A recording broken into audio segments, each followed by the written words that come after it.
ನಮಸ್ಕಾರ ಸ್ನೇಹಿತರೆ. ಹಿಂದಿನ ಭಾಗದಲ್ಲಿ ನಾವು ದ್ರೌಪದಿಯ ಅವಮಾನ ಮತ್ತು ದೇವರ ರಕ್ಷಣೆಯ ಬಗ್ಗೆ ನೋಡಿದ್ದೇವೆ. ಆ ಘಟನೆಯ ನಂತರ ಪಾಂಡವರ ಮನಸ್ಸಿನಲ್ಲಿ ಒಂದು ನಿರ್ಧಾರ ಹುಟ್ಟಿತು. ಈ ಅನ್ಯಾಯಕ್ಕೆ ನ್ಯಾಯ ಬೇಕು ಎಂಬುವ ನಿರ್ಧಾರ.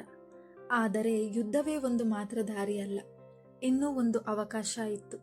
ಶಾಂತಿಯ ಮೂಲಕ ಸಮಸ್ಯೆ ಪರಿಹರಿಸುವುದು. ಇದು ಶಾಂತಿಗಾಗಿ ಹೋಗಿದ್ದ ಒಬ್ಬ ದೂತನ ಕತೆ. ಇದು ಶ್ರೀಕೃಷ್ಣನ ಕತೆ. ದ್ರೌಪದಿಯ ಅವಮಾನದ ನಂತರ ಪಾಂಡವರು ಕೋಪದಿಂದ ತುಂಬಿದ್ದರು. ಆದರೆ ಯುಧಿಷ್ಠಿರನು ಯುದ್ಧವನ್ನು ತಕ್ಷಣ ಬಯಸಲಿಲ್ಲ. ಅವನು ಶಾಂತಿಯನ್ನು ಬಯಸಿದ.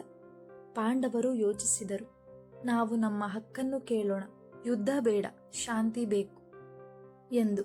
ಆ ಕಾರಣಕ್ಕೆ ಶ್ರೀಕೃಷ್ಣನನ್ನು ಶಾಂತಿ ದೂತನಾಗಿ ಕಳುಹಿಸಿದರು. ಕೃಷ್ಣನು ಹಸ್ತಿನಾಪುರಕ್ಕೆ ಬಂದನು. ಅವನು ಸಭೆಗೆ ಪ್ರವೇಶಿಸಿದ. ಅಲ್ಲಿ ಧೃತರಾಷ್ಟ್ರ, ಭೀಷ್ಮ, ದ್ರೋಣ, ದುರ್ಯೋಧನ ಎಲ್ಲರೂ ಇದ್ದರು. ಕೃಷ್ಣನು ಶಾಂತವಾಗಿ ಮಾತನಾಡಲು ಶುರು ಮಾಡಿದನು.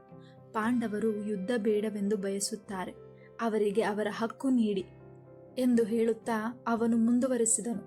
5 ಊರುಗಳನ್ನು ಕೊಟ್ಟರೂ ಸಾಕು, ಅವರು ಶಾಂತಿಯಾಗಿ ಬದುಕುತ್ತಾರೆ ಎಂದನು. ಸಭೆಯಲ್ಲಿ ಎಲ್ಲರೂ ಕೇಳುತ್ತಿದ್ದರು.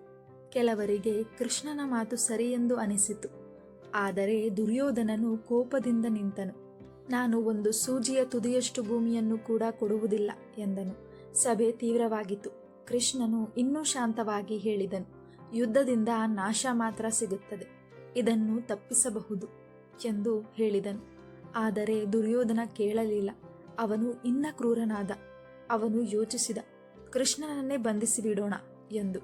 ಅವರು ಕೃಷ್ಣನನ್ನು ಬಂಧಿಸಲು ಪ್ರಯತ್ನಿಸಿದರು.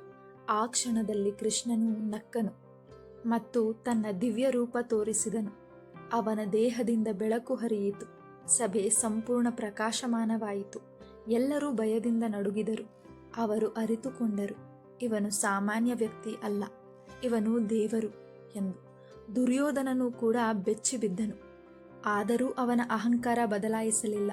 ಕೊನೆಗೆ ಕೃಷ್ಣನು ಹೇಳಿದನು, ಶಾಂತಿಗೆ ಅವಕಾಶ ಕೊಟ್ಟೆ, ಆದರೆ ನೀವು ನಿರಾಕರಿಸಿದ್ದೀರಿ. ಅವನು ಹಿಂತಿರುಗಿದನು. ಆ ಕ್ಷಣದಲ್ಲಿ ಯುದ್ಧ ಅನಿವಾರ್ಯವಾಯಿತು.